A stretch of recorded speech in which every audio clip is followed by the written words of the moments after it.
when I was 15, I had backslid. I don't know what I was thinking, but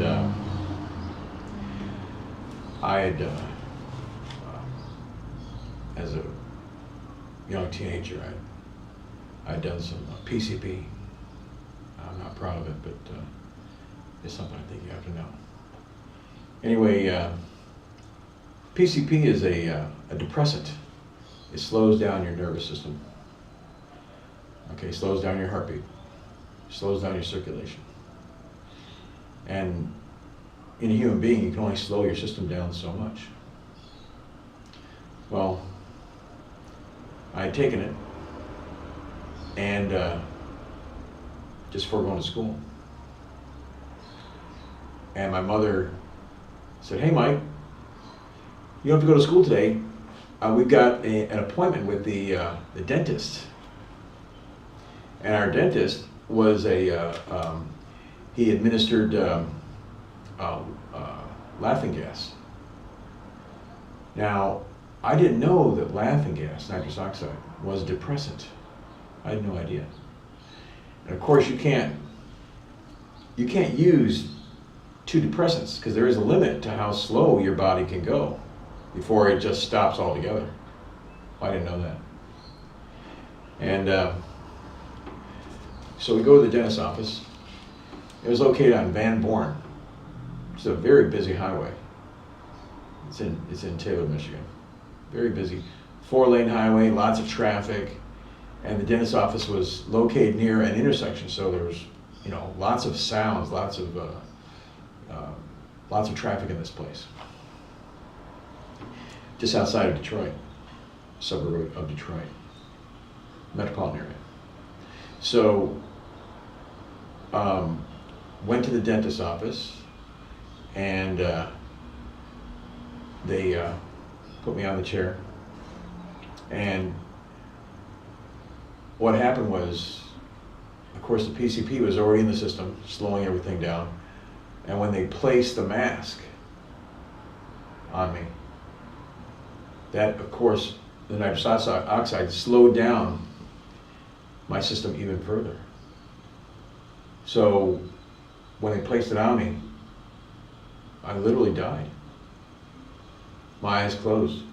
And when you're doing laughing gas, your eyes aren't supposed to close. You're not supposed to go unconscious. But of course, you put one depressant on top of another depressant, and the machinery just stops, right? So when they placed the mask on my face, I literally died on the dentist chair. My eyes closed. Now, inside the dentist's office, because of all the traffic, you could hear the muffled sounds of traffic from inside the office. And in dreams, you don't hear sounds. So this was not a dream. When they placed the mask on my face, my eyes closed. In the next moment, I was looking down on my own body as I was rising up, still in the prone position, looking down and seeing my own body. And I was hearing the muffled sounds of traffic. And then when I broke through the roof, suddenly I was outside hearing the loud, fully clear sounds of traffic. And I was still rising up. And as I rose up, everything got bright. And then all of a sudden, completely white. And then the next instant, I was naked on these giant steps, sort of like the Lincoln Memorial. There was a man on like a big, sitting on a big chair, just as you imagine it, on a big chair. And I was naked off to one side. These steps were huge, like at least, the steps were at least 2.5, 3 feet, right? And I was like this, just trying to hide my nakedness. And I could see my own shadow on the steps. It was like white marble, but there was no veins of color. It was just pure white. And I could see my own shadow on the step itself. And I tried to look up to see from where the light came. This being on this giant throne. And when I looked up, I tried to look into his face, and the light was so brilliant. It was brighter than the sun. You know, when you look at the sun, you see it looks yellow, but this was white, the whitest white you've ever seen. Just incredible, incredible brightness. And it was as if there was two sources of light, that one was continuous and the other one sort of like the other was, it was as if you had two lights and one was continuous and the other sort of vibrated, pulsed like a heartbeat. And I was embarrassed, and I knew that I had died, and I knew I was on my way to hell. And I said, "Oh Lord, please forgive me. Oh, I didn't mean to. I knew I had messed up. I knew I was on my way to hell. And I was so sorry. And I expected a response, an angry response, you know, anger. But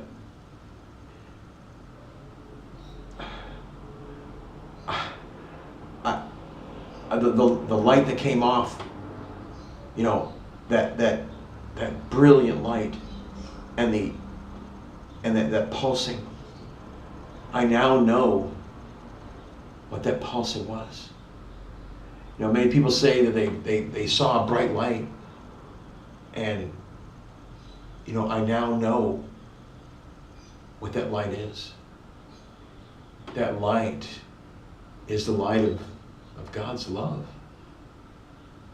And that radiating off of him is his love radiating out from him. Because I could feel it. I could feel his love radiating out from him. I expected an angry answer. You know, I was so sorry. If I could only turn back the hands of time, if I could only redo it. I said, "Oh, please forgive me. I'll never do it again." You know, and his response was, he talked to my heart, very loving. He said, "Just don't do it again." And I was so relieved. In that moment, I was coming down, sort of the same thing, going up, but in reverse, still in the prone position, coming down. And as I got closer, I could hear the sounds of traffic getting louder and louder as I got closer to the dentist's office. And just as I came through the roof, I could see my own body on the chair. And then I was in the office once again with the muffled sounds of traffic. And the very instant that my body, my spiritual body, met my real body, earthly body, at that exact moment, my eyes opened and they took the mask off. And you say, "Well, that was a dream." Well, you know, the thing about dreams is that you don't hear sounds. And through this whole event, I could hear the muffled sounds of traffic, then the clear sounds of traffic. And as I rose up into the air, those sounds of traffic faded. And then on the way down, the exact same thing happened. The sounds, of course, increased.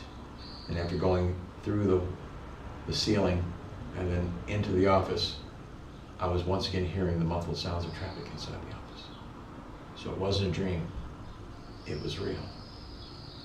I was playing with danger, and God saw, and God was merciful, and let me live another day. And so here I am. If you're doing some type of drugs, it's not what God wants for your life. You're playing Russian roulette with your eternity. You know, He wants to keep you and hold you and keep you safe from the evils of the world. You know, if you're backslidden, as I was, grab onto Jesus, because in a moment you could be gone. We have no guarantee of tomorrow.